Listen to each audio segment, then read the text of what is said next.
Prescription drug abuse is a growing problem in this country, and a big part of that problem is rogue pharmacies distributing millions of pills. Come back, elderly people who take several common drugs in combination risk accelerating dementia, and they also have a death rate 3 times higher than normal. That's the conclusion of a new study that looked at how dozens of medicines taken by the over 65s interact with each other. I was like a crazed child searching for his drugs. Narcotics officers in Oklahoma are now fighting a new battle in the war on drugs. Prescription abuse. Unit officers say they're seeing more abuse of Lortab and Xanax. And Oklahoma City police are also seeing a rise in prescription crimes. The fight affects all age groups. People that suffer from substance abuse steal. It takes a certain kind of addict for that, and I was the most extreme case. Nothing would stop me. If I had to, like I said in the previous, I would burn your house down if I had to get my drugs. I would do anything. Just look at these figures. The National Institute of Health estimates close to 20% of people 12 and older in the U.S. have used prescription drugs for non-medical purposes. The U.S. Department of Health and Human Services says nearly 3 million teenagers and young adults ages 12 to 25 become new abusers of prescription drugs. Oxycodone is now the most abused narcotic in the country. We found in 2010, pharmacies ordered more than 3.1 billion doses of oxycodone. Pharmacies in Florida purchased more than 421 million of those doses, more than these 23 states combined.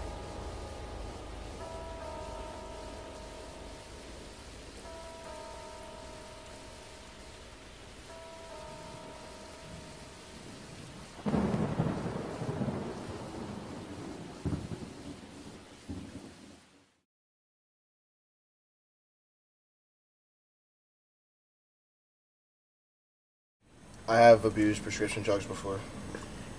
The first 3 drugs that I used had to have been Concerta, Xanax, and Percocets. Under the circumstances I used them, I was at my friend's house in his basement, and he had already had everything set up and ready for us to abuse. Xanax, couldn't tell you. You don't remember? The side effects of Xanax. Percocets, I remember being at my friend's house in his basement, and he had them. He's older than me. I was younger, trying to be cool, fit in, so I took a couple Percocets. Did you already plan this out? No. It was not planned for me to meet up with him and abuse drugs. It just happened while we were with each other. So the first time when you went into this kid's basement, you went downstairs and he was like, try this. Yes. Exactly. Exactly how it was. I walked down to his basement. He was like, young boy, do this, and I did it. When I started using them, I was doing them every day. The Concerta was like a 1 or 2 time thing, but I was prescribed to it, so I didn't want to abuse it. Xanax was a daily thing. I was taking almost 5 or 6 a day at one point. Percocets, I did twice in my entire life, I believe. I never liked them. I stopped doing prescription drugs because I withdrawed when I did stop, because I started doing a lot of dumb stuff and not remembering, and that's not who I am. So I just stopped cold turkey because I didn't want to go back to that point in my life. Withdrawing is not okay, especially because I had nothing else to help me through it, because I wasn't letting my parents know what was going on. I noticed that I started hearing voices, and obviously memory loss, not remembering stuff, waking up thinking it was Monday when it's really like Friday. I never got caught by my parents. They had a suspicion, but they couldn't prove it. And no involvement with the police whatsoever. Do you like to add anything? I would like to add, for all the viewers that are watching this right now, drugs are horrible. They will make you do things. You will go places, institutions, jails. You don't want to do that to yourself. Stay clean.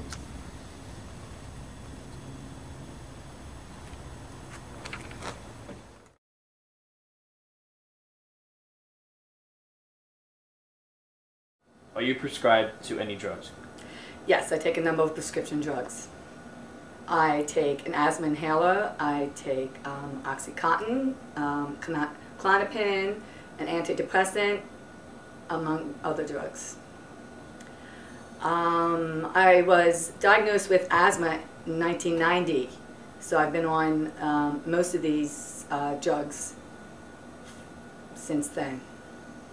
I started out with taking Vicodin, and it wasn't strong enough for pain. Then I went to Percocets, but they made me feel high, and I don't like feeling high. So they switched that to OxyContin, which doesn't make me feel, have any effect at all, other than to take care of pain or cough. It's also a cough inhibitor. I have cough variant asthma.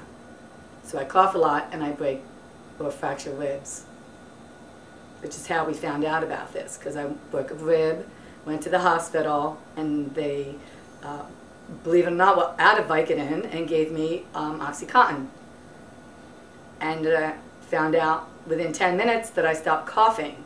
Called my asthma doctor, and I've been on OxyContin since 2000. Being on them for so long, you can't not take them. At this point, I'm addicted to them, and it's not funny. For example, Klonopin. If you run out of Klonopin, makes you very agitated, very irritable, very manic, and you don't want to not have your medicine. So you've been on Klonopin, OxyContin, and that other one. The antidepressant? Yes.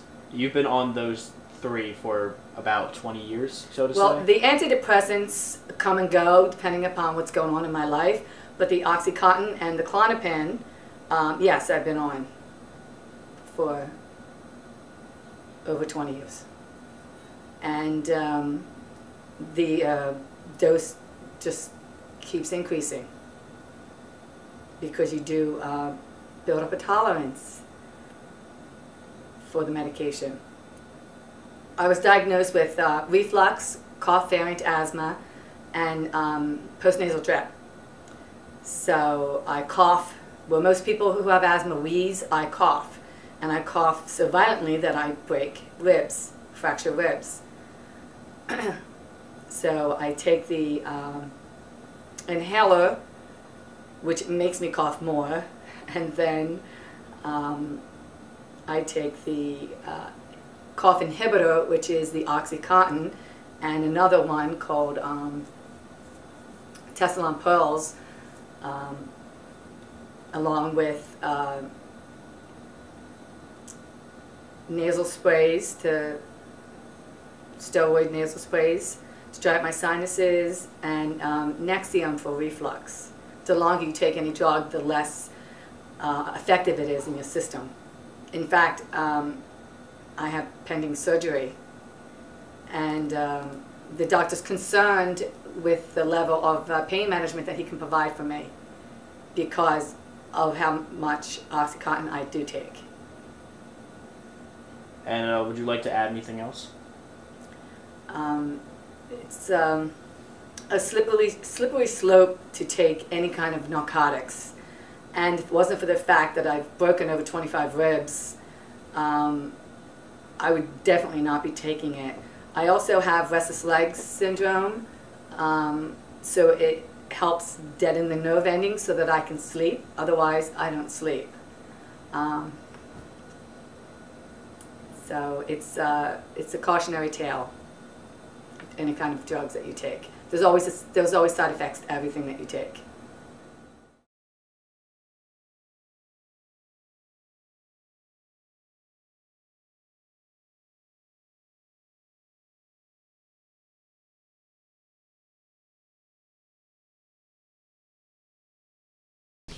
Yeah, I am aware that teenagers are using all kinds of prescription drugs.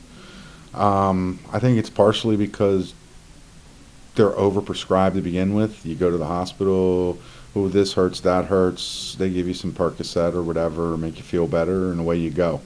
I think it's sad. It's just a sad state of affairs when teenagers are now doing everything from illegal to legal drugs.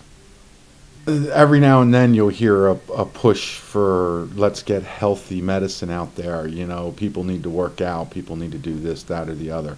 But people, you know, the population in general just want that quick fix. Give me a painkiller, I'll get over it, it'll heal itself with a couple of painkillers, it doesn't hurt, let me keep running, you know, or let me do whatever, you know. Yeah, I mean, it's just an overabundance of prescriptions getting put out there. Okay. As with almost everything in this world, there's a quick fix. Nobody wants to take the harder route. Everything's got to be real fast, real easy. So babies, you know, babies get sick. It's just what there are. You know, you introduce a new food to a baby, it doesn't sit quite well with the baby gets rid of it, you know. He gets sick, she gets sick. Parents nowadays don't realize that sometimes, you know, you tend to build up resistance to things.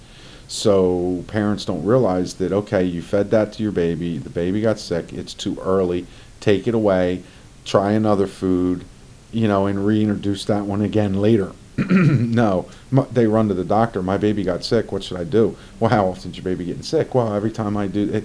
Okay, he's getting too much acid, so they prescribe this thing.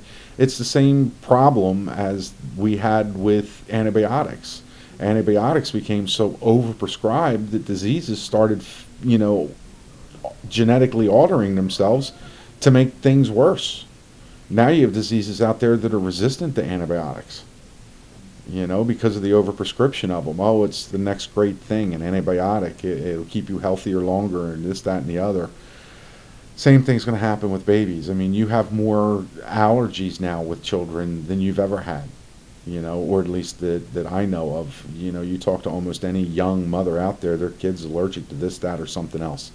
So, you know, this is just another example of doctors overprescribing because, you know, medicine manufacturer, pharmaceutical companies are pushing this medicine because it's cheap to make or for whatever reason, and they're making huge profits off of it. So, you know, they go to the doctors, they push the doctors write the prescriptions. It becomes just a vast big circle, and it feeds into itself.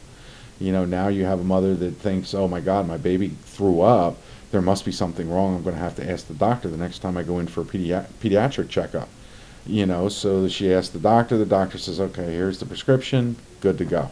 Everybody's happy, quick fix, but eventually the kid pays the price because he doesn't, or she doesn't build up any kind of bacteria that's needed in their system. Is there anything else you would like to add?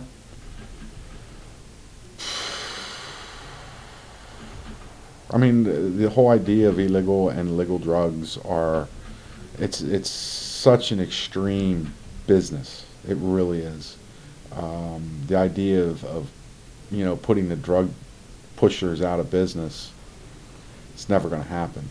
I don't know what the answer is, but, you know, I think maybe we need to go back to the realizing that hard work pays off, not just the quick fix. You work hard at things, you get ahead. You know, for lack of better terms, you put your nose to the grindstone, you're going to get ahead. You want to walk around high, well, guess what? Later in life, that's what you'll be doing, because now life will suck. Side effects, I started hearing voices.